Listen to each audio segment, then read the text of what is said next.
एक तरफ लोकसभा चुनावों की समीक्षा चल रही है। आईएनडीआईए के जो सांसद प्रत्याशी थे समीर मोहंती, वो कुछ अलग दावा कर रहे हैं, लेकिन दूसरी तरफ हजारीबाग में कुछ अलग ही कहानी चल रही है। हजारीबाग में 8 वार्ड ऐसे हैं जो शहरी क्षेत्र में पड़ते हैं, लाखों करोड़ों की जमीन बताई जाती है, और इन वार्ड की रजिस्ट्री को करीब 5 साल पहले 2019 में रविशंकर शुक्ल जो उस समय के डीसी थे, उन्होंने बंद करवा दिया था, और बंद भी उन्होंने मौखिक आदेश पर करवा दिया था। रजिस्ट्रार को मौखिक आदेश दिया, रजिस्ट्री बंद हो गई। कोई ना कारण बताए गए, ना केवल गड़बड़ी की आशंका उनको नजर आई और उन्होंने बंद करवा दिया। अब एक बार फिर उन वार्डों की रजिस्ट्री शुरू हो गई है। इस बार वर्तमान डीसी नैंसी सहाय ने आदेश लिखित रूप से जारी किया कि रजिस्ट्री कराई जाए। जो आके एसी है, अपर समाहर्ता है, उन्होंने भी अधिसूचना जारी कर दी है। देखिए ग्राफिक्स के माध्यम से दिखाते हैं क्या कुछ हो रहा है। हजारीबाग में 8 वार्ड में बंद रजिस्ट्री का काम फिर होगा शुरू। डीसी नैंसी सहाय के आदेश के बाद अधिसूचना जारी। 5 सालों से हजारीबाग शहर मेन रोड से सटे 8 वार्डों में रजिस्ट्री थी बंद। तत्कालीन डीसी रविशंकर शुक्ला के मौखिक आदेश पर हुई थी रजिस्ट्री बंद। रविशंकर शुक्ला ने तत्कालीन रजिस्ट्रार को आदेश दिया था मौखिक। शहर की महंगी जमीन, फ्लैट और दुकानों की रजिस्ट्री का यह मामला है। 8 वार्डों में हजारीबाग मेन रोड समेत व्यावसायिक और रिहायशी इलाके शामिल हैं। वार्ड की करीब 187 एकड़ भूमि व 8000 से अधिक मकान, दुकान और फ्लैटों की रजिस्ट्री का मामला फंसा हुआ है। पर समाहर्ता विद्याभूषण कुमार ने नोटिफिकेशन जारी कर दिया है। तत्कालीन डीसी रविशंकर शुक्ला ने भारी गड़बड़ी के कारण मौखिक आदेश पर रजिस्ट्री बंद करवा दी थी। 2019 से नवंबर 2023 के बीच जमीन, मकान, दुकान सभी की रजिस्ट्री बंद रही। थाना नंबर 140 मौजा की भूमि पर नामांतरण, भू लगान रसीद और भू स्वामित्व इशू फिर से जारी होंगे। वार्ड नंबर 15, 16, 17, 26, 27, 28, 29 और 30 का मामला जिस कारण से बंद की गई थी रजिस्ट्री, क्या उसका समाधान हो गया? ये एक बड़ा सवाल है, या बिना समाधान के ही फिर से रजिस्ट्री शुरू करने का आदेश दिया गया है? अगर कारणों को दूर किए बिना रजिस्ट्री हुई है शुरू, तो क्या है मजबूरी? हजारीबाग में 8 बंद रजिस्ट्री का काम 8 वार्ड में बंद थे, वो फिर से शुरू किए गए हैं।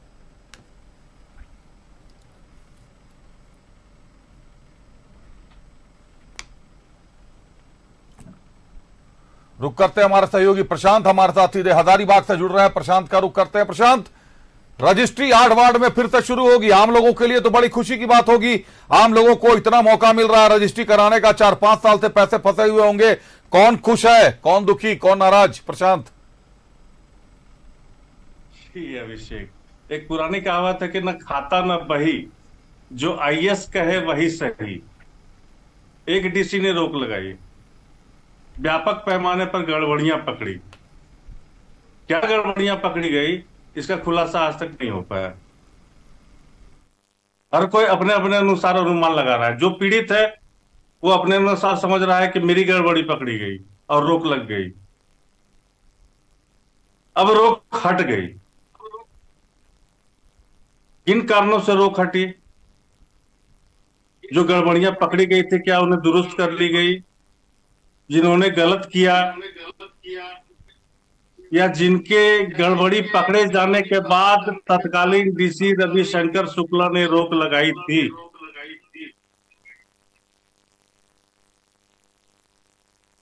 क्या वो गड़बड़ियां दुरुस्त कर ली गई? प्रशांत, सवाल यह है कि अगर तत्कालीन डीसी रविशंकर शुक्ला ने गड़बड़ियां पकड़ी थी, तो लिखित आदेश क्यों नहीं दिया? रजिस्ट्रार को मौखिक आदेश क्यों नहीं दिया गड़बड़ियों का हवाला देते हुए? यह तो पहली बार सुन रहा हूं कि किसी जिले में किसी क्षेत्र की रजिस्ट्री बंद कर दी जाए। 5 साल तक रजिस्ट्री बंद रहे क्योंकि डीसी साहब का मन नहीं था। डीसी साहब को लगा बहुत गड़बड़ियां हो रही हैं। गड़बड़ियां क्या है ये ना सरकार को पता है ना जनता को पता है, केवल डीसी साहब को पता है। तभी तो मौखिक आदेश पर रजिस्ट्री बंद करा दी गई। बिल्कुल बिल्कुल। हजारीबाग में जिस तरह धनबाद कोयलांचल में कोयला माफियाओं की सरकार चलती है,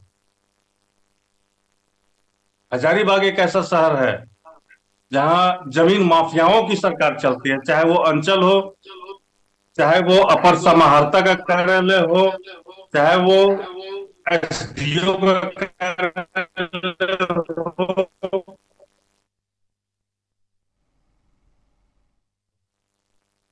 जो मजबूत पैठ है हाईकोर्ट, जिलों में जमीन माफियाओं की संख्या कितनी है, उनसे जुड़ी सारी जानकारियों की जानकारी हाईकोर्ट ने मांगी थी, लेकिन हजारीबाग से शायद ऐसी कोई जानकारी नहीं भेजी गई। यहां जमीन माफियाओं की समानांतर सरकार चलती है।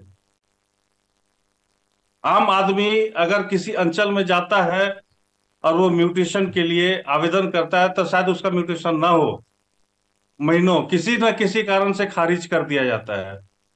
लेकिन अगर कोई जमीन दलाल के मार्फत कोई आदमी जाता है तो उसकी म्यूटेशन, उसका एलपीसी नियम को, कानून को ताक के पे रख के एक दिन में उसको निर्गत कर दिया जाता है। यहां पे सरकार मजबूर है, हुकूमत मजबूर है, सिर्फ जमीन माफिया और सरकारी अधिकारियों का सिंडिकेट मजबूत है। प्रशांत, ये सवाल तो ये भी खड़े होते हैं, सवाल कि अगर पूर्व डीसी ने, रविशंकर शुक्ला ने गड़बड़ियों का कहीं जिक्र नहीं किया या उन्होंने कोई ऐसी रिपोर्ट दी कि ये गड़बड़ियां हैं, इसलिए डीसी ने रजिस्ट्रार को मौखिक आदेश दिया कि भाई बंद कर दीजिए रजिस्ट्री, अगर गड़बड़ियों का जिक्र ही नहीं किया तो फिर वर्तमान डीसी उन गड़बड़ियों को सुधारने के लिए क्या कदम उठा पाई होंगी? इसका भी खुलासा नहीं किया गया। अभी की वर्तमान डीसी नैन्सी सहाय ने एक आदेश जारी किया कि लगी रोक हटा दी जाती है, लेकिन उन्होंने अपने आदेश में यह स्पष्ट नहीं किया कि क्या रोक था, किन गड़बड़ियों को पकड़ा गया था, पूर्व डीसी ने रोक लगाई थी और हमने उन गड़बड़ियों को दुरुस्त कर दिया है। सिर्फ एक आदेश निकाला कि यह रोक लगी थी, इसको हटा दिया जा रहा है। जानकारियां छनकर सामने आ रही है कि खासमहल की जमीनें हैं ज्यादातर शहरी क्षेत्र में। खासमहल की जमीनें 187 एकड़ भूमि और 8000 से अधिक मकानों दुकानों का मामला बताया जा रहा है। जो जानकारियां आई कि सरकार ने खासमहल की भूमि को लीज पर करने से रोक भी लगाई हुई है, तो ऐसे में जब पूरी जमीन ही खासमहल की है तो रजिस्ट्री कैसे होगी? प्रशांत, एग्रीमेंट एक आधार बन जाता है, मजबूत आधार बन जाता है। आपको मैं बता दूं कि हजारीबाग जिले में 100 रुपए के एग्रीमेंट पेपर पे अरबों की जमीन के वाड़ा न्यारा कर लिया जाता है। अच्छा, रेवेन्यू भी सरकार को नहीं मिलती बहुत ज्यादा। रेवेन्यू 90% सरकार को नहीं मिलती है। ये कमाल की बात है कि 90% मामलों में रेवेन्यू सरकार को नहीं मिलती और 2 आईएएस के मामले, दोनों का अलग अलग निर्णय, लेकिन कारणों का पता किसी को नहीं और भुगत रही है हजारीबाग की जनता। जिन 5 वर्षों में जिन लोगों ने निवेश किया होगा या जिनका अपना मकान होगा, अपनी दुकान होगी, उनका तो चलिए, उनकी तो हालत खराब होगी कि आखिर रजिस्ट्री बंद क्यों हुई और वर्तमान डीसी ने आदेश दिया है, तो निश्चित तौर पर वो काफी प्रसन्न होंगे, खुश होंगे। लेकिन वो जमीन कारोबारी जैसा भूमाफियाओं के गढ़ बता रहे हैं हमारे सहयोगी प्रशांत कि हजारीबाग जमीन दलालों का गढ़ है, तो ये सारे जमीन दलाल तो बड़े खुश होंगे प्रशांत आज। बिल्कुल बिल्कुल, जश्न मना था डीसी के इस आदेश के बाद। शहर के एक बड़े होटल में शहर के प्रमुख भूमाफियाओं ने एक पार्टी करी थी। अच्छा, भूमाफियाओं ने पार्टी भी कर ली? भूमाफियाओं का सिंडिकेट बना हुआ है क्या वहां पर? यहां भूमाफियाओं का और प्रशासनिक अधिकारियों का, विशेष करके जमीन से राजस्व से, रेवेन्यू से जुड़े अधिकारियों का एक सिंडिकेट सक्रिय है, जिसमें बिल्डर भी होंगे, रियल एस्टेट के एजेंट भी होंगे, जमीन दलाल भी होंगे, सारे लोग शामिल होंगे। जी,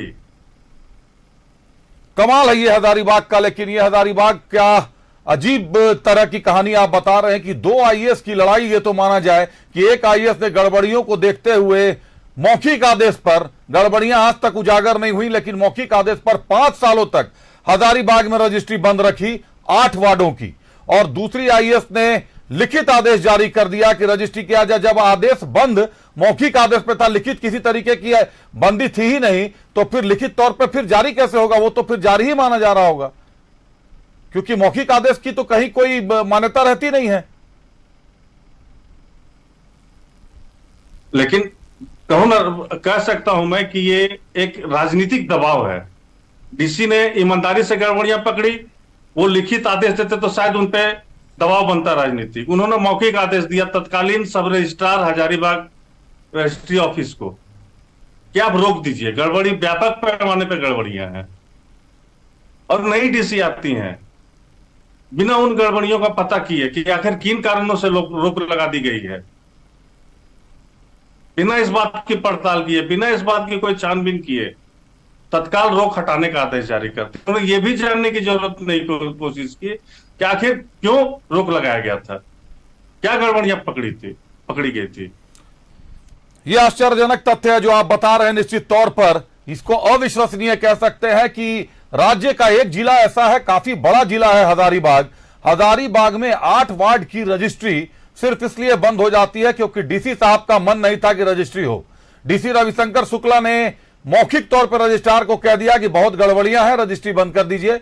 रजिस्ट्री बंद हो गई। लोगों को नहीं बताया गया कि गड़बड़ियां क्या हैं, जो हमारे सहयोगी प्रशांत बता रहे हैं।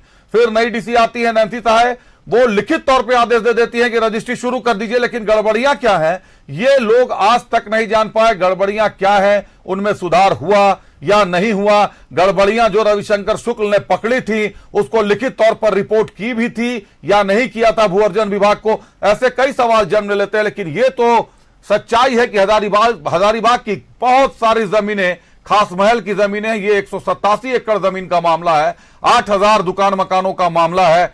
भूमाफिया अगर पार्टी कर रहे हैं किसी होटल में तो निश्चित तौर पर सिस्टम पर सवालिया निशान लगने वाजिब है। और आदेश हुआ होगा तो वैसे आदेश नहीं हुआ होगा, निश्चित तौर पर आदेश के लिए एक पूरी प्रक्रिया को फॉलो किया गया होगा।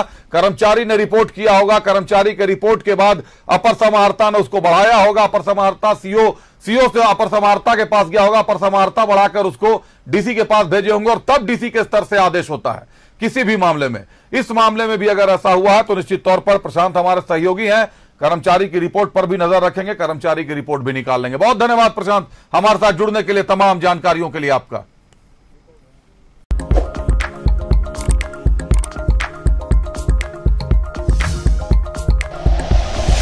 Like and share videos, subscribe करें हमारा चैनल और प्रेस करें बेल आइकॉन। News 11 भारत, सच है तो दिखेगा।